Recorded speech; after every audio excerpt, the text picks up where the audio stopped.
ഗുരുവായൂർ ക്ഷേത്രത്തിന്റെ കിഴക്കേ നടയിൽ പുതുതായി നിർമ്മിച്ച അലങ്കാര മണ്ഡപവും നടപ്പന്തലും സമർപ്പിച്ചു.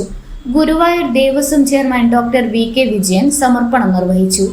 പശ്ചിമ ബംഗാൾ ഗവർണർ സി.വി. ആനന്ദ ബോസ് സമർപ്പണ ചടങ്ങിൽ മുഖ്യാതിഥിയായി പങ്കെടുത്തു.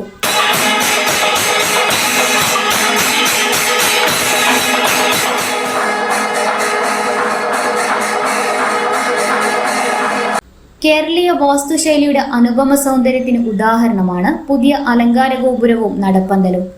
ചെമ്പിൽ വാർത്തെടുത്ത 3 താഴികക്കുടങ്ങളോട് കൂടിയതാണ് മുഖമണ്ഡപം.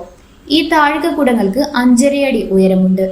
ഇത്രയും വലിയ താഴികക്കുടങ്ങൾ ഗോപുരങ്ങളിൽ സ്ഥാപിക്കുന്നത് അപൂർവമാണെന്ന് ഗുരുവായൂർ ദേവസ്വം ബോർഡ് അറിയിച്ചു. മാന്നാർ പി.കെ. രാജപ്പനാചാര്യയും സംഘവുമാണ് താഴികക്കുടങ്ങൾ നിർമ്മിച്ചത്. 3 താഴികക്കുടങ്ങളിൽ നിറയ്ക്കാനായി ഏതാണ്ട് 93 കിലോ ഞവരനെല്ലാണ് വേണ്ടി വന്നത്.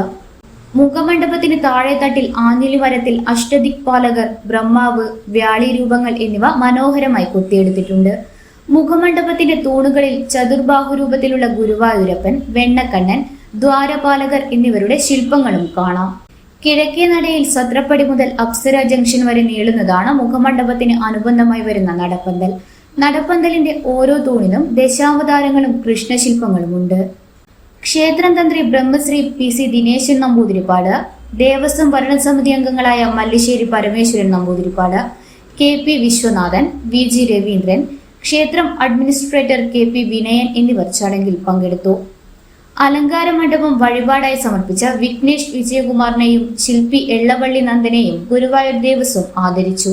സമർപ്പണ ചടങ്ങിന്റെ ഭാഗമായി ഞെരളത്ത് ഹരിഗോവിന്ദന്റെ സോപാന സംഗീത പരിപാടി അരങ്ങേറി.